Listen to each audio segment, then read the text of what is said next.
नमस्कार, मी पंजाब डक. आज आहे 9 जून 2026. तर महाराष्ट्रातल्या शेतकऱ्याला एक अंदाज देणार आहे. तर राज्यातल्या सर्वप्रथम शेतकऱ्याला सांगू इच्छितो की राज्यामध्ये महाराष्ट्रामध्ये मान्सूनचं आगमन झालं आहे. पण ते कसं झालं आहे, दक्षिण महाराष्ट्रामध्ये काही जिल्ह्यामध्ये झालं, म्हणजे काही सांगली, सातारा, सोलापूर, कोल्हापूर, बीड जिल्ह्यामध्ये काही भागातच झालं आहे, लातूर जिल्ह्यात काही भाग, पण सर्वदूर झालेलं नाही. म्हणून हा अंदाज सर्व शेतकऱ्यांना लक्षात यायचा. तर मग पुढची परिस्थिती काय राहणार आहे, तर उद्या 10 जूनला तुम्हाला एक सांगू इच्छितो. 10 जूनपासून काय होणं, आणखीन मराठवाडा आणि दक्षिण महाराष्ट्राकडंच, म्हणजे ना इकडल्या भागातच आणखीन मान्सून राहील. पण उत्तर महाराष्ट्र, विदर्भाकडे आणखीन ते पाऊस, मान्सूनचा मोसमी पाऊस दाखल होणार नाही. म्हणून हा अंदाज लक्षात यायचा. त्याच्यानंतर तुम्हाला एक सांगू इच्छितो, 10, 11, 12पर्यंत आणखीन काय होईल, म्हणजे मराठवाडा आणि दक्षिण महाराष्ट्रामध्ये सातारा, सांगली, सोलापूर, कोल्हापूर, पुणे आणि इकडे मराठवाड्याचे लातूर जिल्हा, बीड जिल्हा, परभणी जिल्हा, नांदेड जिल्हा, धाराशिव, लातूर, हिंगोली ह्यापर्यंतच काय होईल, म्हणजे आणखीन 10, 11, 12, 13पर्यंत पाऊस राहील. म्हणून हा अंदाज लागायचा. पण हे सगळीकडे मान्सूनचा मोसमी पाऊस पडणार नाही. काही भागातच पडला, जिथं पडला तिथं जास्त पडायला, सर्वदूर काही पडणं, म्हणून हा अंदाज लक्षात यायचा. पण त्याच्यानंतर काय झालं, विदर्भातले शेतकऱ्याचे फोन आले. तर मग विदर्भामध्ये आणि उत्तर महाराष्ट्रामध्ये नंदुरबार जिल्हा झालं, धुळे जिल्हा झालं, त्याच्यानंतर विदर्भामध्ये नागपूर, तिकडं म्हणजे काय परिस्थिती राहील. तर त्या शेतकऱ्याला सांगू इच्छितो की काय होणार आहे, म्हणजे 13 तारखेपासून, म्हणजे 13 तारखेपासून 13, 14पासून ते मग 16, 17, 18पर्यंत मग काय होईल, उत्तर महाराष्ट्र आणि विदर्भाकडे मोसमी पाऊस दाखल व्हायला सुरुवात होईल. पण हे पाऊस सगळीकडे दाखल होणार नाही, कारण की काही काही भागामध्येच दाखल होईल. म्हणजे याच्यामध्ये जास्त असा जोर नाही. काही भागात जिथं पडला तिथं जास्त पडायला आणि काही भागात कमी पडायला आहे. म्हणून एवढा जोर नाही. जिथं ओल झाले तिथंच होणार आहे. काही भाग सोडून देखील देईल. पण हे करत असताना तुम्हाला सांगू इच्छितो की 13, 14, 15च्या दरम्यान मग मुंबईला देखील, नाशिककडे देखील, मुंबईला देखील पाऊस बघायला भेटेल. पुण्याकडे देखील मोसमी पाऊस बघायला भेटेल.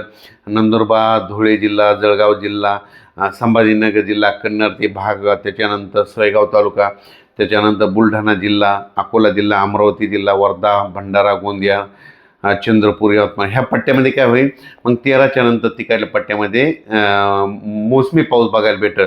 पण तो पण सर्वदूर नाही राहणार. काय होणार आहे, काही काही भागातच पडणार आहे. मग शेतकऱ्याला सांगू इच्छितो, याच्यामध्ये काय झालं की आहे पण थोडा कमजोर आहे. तर शेतकऱ्याला एक विनंती की जमिनीमध्ये जर ओल असेल तरच पेरणीचा निर्णय घ्या, नसा घेऊ नका. मी पहिल्यापासूनच म्हणलं होतं की यावर्षी पेरणीचे 3 टप्पे होणार आहे. एक 7 ते 14मध्ये, मग आता दक्षिण महाराष्ट्र, कोल्हापूर, सांगली तिकडे पाऊस झाला, त्यांच्याकडे ओल असेल तर ते पेरणी करू शकते, समजा की ते त्यांचा निर्णय घेतील. त्याच्यानंतर काय होणार आहे, जूनच्या शेवटच्या आठवड्यात, म्हणजे 20 जून ते 30 जूनमध्ये एक पेरणीचा टप्पा राहील. मग त्याच्यामध्ये देखील महाराष्ट्रामध्ये पाऊस पडणार आहे. आणि त्याच्यामधून जर काही शेतकरी उरले तर 10 जुलै ते 15 जुलैमध्ये पाऊस येईल आणि त्याच्यामध्ये सर्व शेतकऱ्याची पेरणी होणार आहे. म्हणून हा अंदाजाच्या. पण उत्तर महाराष्ट्र, खास करून उत्तर महाराष्ट्रातल्या शेतकऱ्याचे काही मिरची लागवड आहे, त्यांच्या विहिरीचे पाणी संपले, मग ते पाऊस येण्याच्या प्रतीक्षेत आहेत. तर त्यांच्या उत्तर महाराष्ट्र, कन्नड तालुका, सिल्लोड, भोकरदन, त्याच्यानंतर जळगाव जिल्हा, नंदुरबार जिल्हा, धुळे जिल्हा, त्या शेतकऱ्याला सांगू इच्छितो की पारोळा तालुका, की तुमच्याकडं मात्र 13 तारखेपासून, 13 जूनपासून ते 17, 18पर्यंत दररोज वेगवेगळ्या भागामध्ये विखुरलेल्या स्वरूपाचा हे मोसमी पाऊस दाखल होईल. सर्वदूर नाही पडणार, पण वेगवेगळ्या भागात पडणार आहे. म्हणून हे अंदाज शेतकऱ्यांनी लक्षात घ्यायचा. त्याच्यानंतर विदर्भामध्ये देखील अशीच परिस्थिती राहील.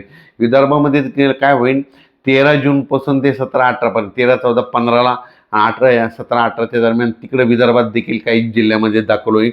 पण हे सगळीकडे दाखल होणार नाही, काही भागात होईल. 20 जून ते 30 जूनमध्ये होईल. मग त्याच्यामध्ये मात्र आणखीन जवळपास खूप ठिकाणी भरपाई झालेली दिसत आहे. म्हणून शेतकऱ्याला सांगू इच्छितो, पेरणी करत असताना निर्णय स्वतः घ्यावा. कारण की काय होतं, जमिनीमध्ये ओल नसाल, 4 बोटावर पेरणी केली तर ती फेल जाते. म्हणून चांगली ईदभर ओल गेल्याच्यानंतर शेतकऱ्यांनी पेरणीचा निर्णय घ्या. परत एकदा शेतकऱ्याला सांगतो, हे मोसमी पाऊस कसा आहे, दक्षिण महाराष्ट्राकडून आलेला आहे, कर्नाटकमधून आलेला आहे. त्याच्यामुळे काय होईल, ते ह्यामध्ये 9, आज देखील 9, 10, 11, 12पर्यंत काय होणार आहे, सांगली जिल्हा, सोलापूर जिल्हा, पुणे जिल्हा, त्याच्यानंतर बीड जिल्हा, धाराशिव जिल्हा, लातूर जिल्हा, परभणी जिल्हा, नांदेड जिल्हा, हिंगोली जिल्हा, यवतमाळ जिल्हा ह्या परिसरामध्ये काय होईल, जालन्यापर्यंत की हे थोडं बऱ्याच ठिकाणी म्हणजे ह्या 3 दिवसामध्ये 9, 10, 11, 12, 13पर्यंत बऱ्याच भागामध्ये कव्हर करेल.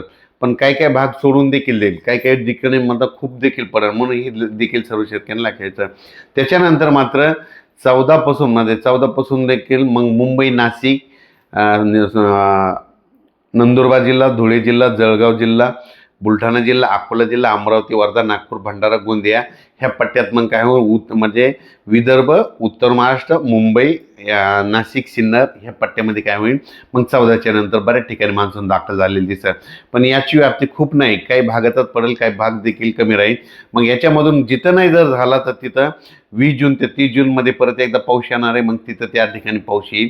आणि त्याच्यामधून जर काही शेतकरी उरले तर मग 10 जुलै ते 15 जुलैमध्ये एक पाऊस येईल आणि त्याच्यामध्ये सर्व शेतकऱ्याच्या पेरण्या होतील. अचानक वातावरण बदल झाला तर लगेच एक शेतीला जाईल. धन्यवाद.